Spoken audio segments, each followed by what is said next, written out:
Good morning, everyone. Darius Dale here to present our macro minute for Wednesday, March 2nd, 2022. Starting with markets, we have stocks up this morning, commodities up, crypto up, dollar up, global bond yields up. As Cardi B likes to say, up. Big movers, nat gas up 3% this morning, crude oil up 6% this morning. 10-year boon bonds are moving in Europe to the downside. 10-year boon yield up 5 basis points. That's a big move. That's a 63% move day over day. 10-year Swiss yield up 5 basis points as well. That's a 57% move day over day. Bucking that trend, you have Japan, the 10-year bond yield actually down 4 basis points. That's a 21% move. On the macro front, the second batch of global manufacturing PMI data for the month of February were very much confirming of our post-Omicron bounce theme. The confirmed resilience of the US and global economies is largely responsible for why we have not seen more carnage in global risk assets in recent weeks. Our models point to mid to late Q2 as the likely spot where growth concerns should start to get broadly priced into risk assets, although we are sympathetic to that dynamic being pulled forward due to the upward sloping crash in food and energy prices. So on the accelerating front, we have Canada, Mexico, Korea, India, the US market, the ISM headline, the ISM new orders, and bucking what had become a recent trend of deceleration is the ISM percentage of respondents reporting slower supplier delivery times. That at the margins means supply chain disruptions are getting a little bit worse, although we're well off the peaks that we saw in Q4 and in Q3 and Q4. Nothing unchanged, decelerating. We have the ISM employment and the ISM prices index ticking down, but obviously the move we're seeing in energy prices and broader commodity prices might actually create some upward pressure here in the month of March. We'll get that data at the beginning of next month. Taking it to the chart here, so this we've seen a pretty dramatic repricing in monetary policy tightening expectations when you look at OIS forward curves or bond markets in general in terms of monetary tightening, both in the U.S. economy but also abroad as well. And the one thing I'll caution investors in terms of taking that to stressing that too far or taking that trade too far in the short term is the fact that inflation is not this sort of it's not only being driven by energy and commodity prices, particularly here in the US. What I'm showing in this chart is the Cleveland Fed's median CPI index. And I'll direct your eyes to the bottom panel here, where we have an all-time high growth rate or all-time high inflation rate of 7.1% on an annualized basis, on a month-on-month annualized basis. So that tells you that inflation is broad-based. This is median CPI, not weighted CPI or not energy CPI.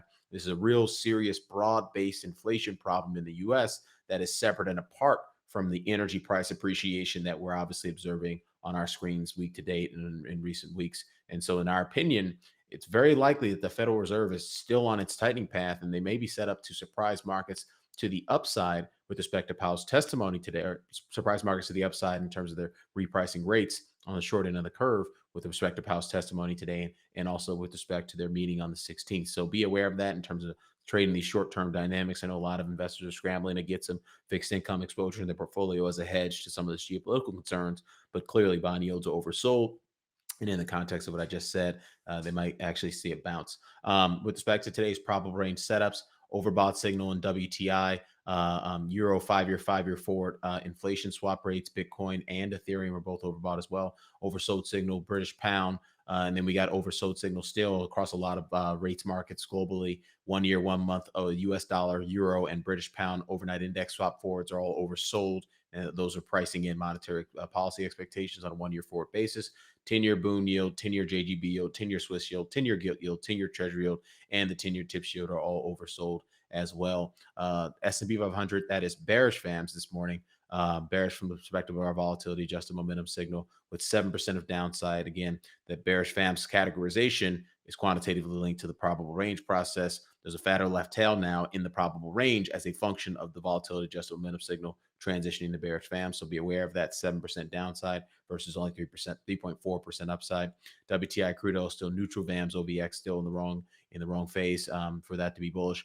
Minus 24% downside versus it's at the upper boundary of its probable range. Bloomberg dollar index minus 1.3% downside versus 0.8% upside. So a fair fight there.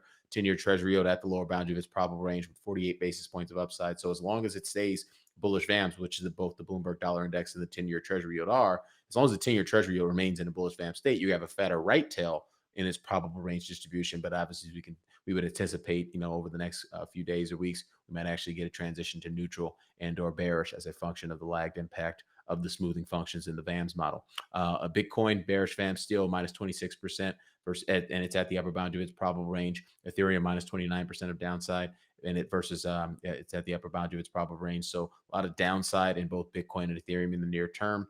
With respect to its probable range process, and gold, and that's still neutral VAMs minus 6% of downside versus 2% of upside. So with that, Darius Dale present our macro minute for Wednesday, March 2nd, 2022. Sorry if it's a little long, but obviously there's a lot of stuff going on here. So we want to make sure we're giving you as much actionable advice, complementary actionable advice, because we definitely want to help, make sure this very tumultuous time, and obviously our hearts and prayers are out to the victims over there in Ukraine. We want to make sure we're doing the best we can to add value and help the community in the best way that we know how. So thank you for tuning in. We'll catch you back here tomorrow. Cheers.